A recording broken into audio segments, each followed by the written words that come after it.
Hey guys, Chris here with TCG Metals, bringing you a really interesting Buttersworth deck profile of Android 17.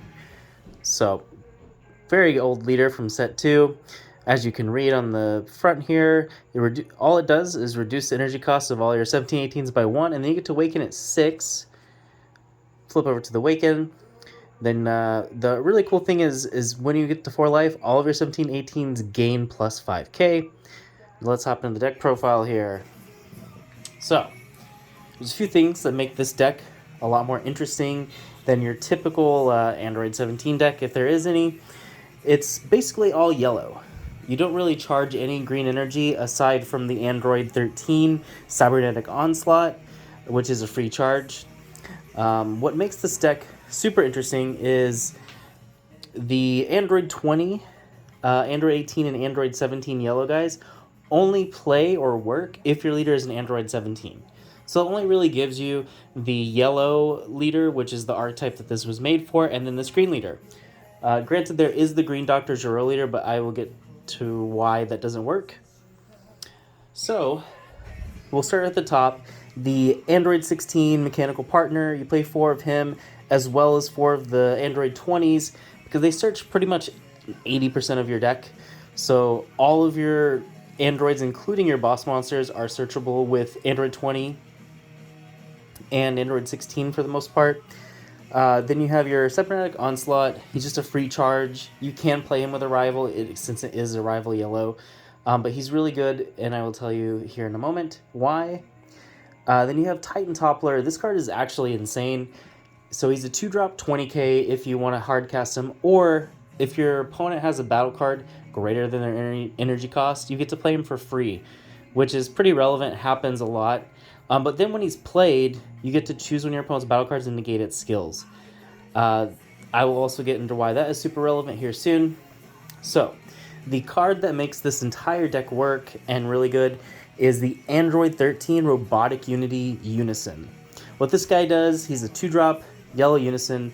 You get to +1, choose one of your yellow androids, switch to active mode, and then reduce the combo cost of all mono yellow androids by 1 that have a combo cost of 1. So that makes your Android 18 Sibling Strike, 17 Sibling Strike, and Android 15 0, 10k, and 5ks. Now, you may be asking, what's super relevant about that? The Android 18 and the Android 17, as long as your leader is Android 17, when you combo with them during either player's turn, they play in rest mode. So you get free bodies just for comboing. Android 15, and this is the main reason why you play this leader over any other potential options, when he's comboed during either player's turn, he gets to play for free, which is cool. If it's during your opponent's turn, you get to take up to 2 of your life, so he's an amazing awakener, and then untap 1 of your energy. So this is really one of the only decks outside of blue that gets to untap energy, which is what makes this strategy a bit unique. It only untaps green, which is the main reason why you play the Android 13 Cybernetic Onslaught. The other thing that makes the Android 13 Unison really good is he has an activate main that you get to choose one of your opponent's battle cards in rest mode and eat it, as long as its skills are negated. So Titan Toppler, he negates skills that can be for free, so if you're playing against, Gogeta Xeno archetype and they have their thwartings, you can just play for free, negate, and then eat it. By switching one of your androids to rest mode, which is really good. The other really good thing about the Android 18s and the Android 15s is that they're 3-drops. So it allows you to play Successor Engine. Now, in a best of 1 tournament, I do side in one of the TP chains, which I will show you in a moment. That is 2 of this guy, the Android 17 Relentless Absorption, 2 the Super 17 Hellstorm, and 2 Cell Devourers. These are good, but better in certain matchups, which is why in a best of 1 pre-side format, this engine is really easy to side in and really effective in the right matchup. But we're going to focus on what we have built right now. So our successor is Angela the Invader. This card is really good.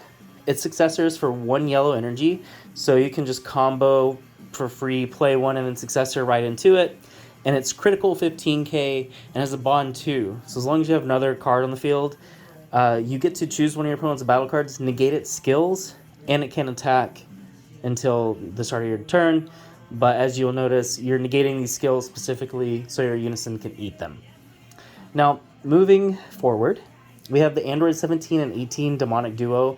We played 2 of those. The card is insane because it's a 2-drop 19k dual attack deflect that when it's removed from the field by a skill, you get to rest one of your opponent's cards. Energy, leader, anything. So it's really sticky, and once you hit 4 life, all of those androids are getting +5. So you have a 24k dual attack, and with your Unison on board, you get to untap it and then reduce all your combo power. So it's a triple attack 24k for 2 energy, which is just insane. Now, your big finisher of the deck is the Android 17 and 18, the Apocalypse Springers. They can reduce their own combo cost, their own play cost, but it's irrelevant since your leader does, and you have to play 4 energy regardless. But when you play it, it's a triple strike deflect.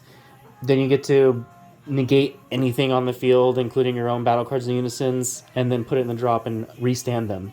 So as you can kind of see, you combo defensively or aggressively and just get free bodies on the board, and then keep swinging and swinging over and over. Now, Focus Breakthrough isn't here for a specific reason, because when you're playing aggro-type strategies, your biggest threat are like Topo-esque cards, like for Meki Kabura, they have a Poutine, Green has Majin Buu, etc., etc.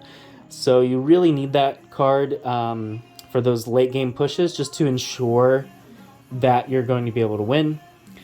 It is also really cool because with Pan Secret Rare being really popular, this card does hit it as well, since her cost is reduced.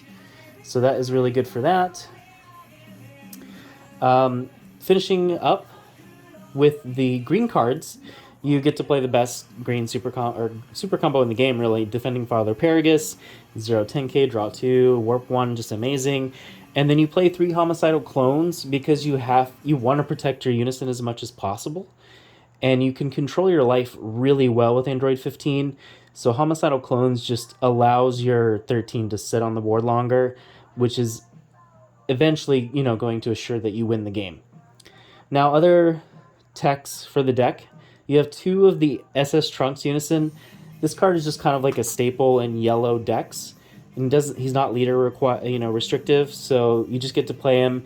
He's good for board clear in matchups where they just build this healthy board, as well as being a dual attack to facilitate your aggro strategies.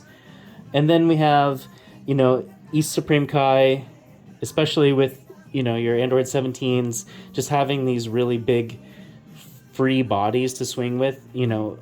Lethal is always good to have. Secret Identity to get rid of those blockers that you can't negate otherwise. And then the Pan Secret, putting us at 51 cards. This deck is really, really fun. I hope you guys give it a try out. Something unique. Haven't seen a build like it before, and hope you guys have a lot of fun, and hope Butters approves. Alright guys, aloha, have a wonderful night.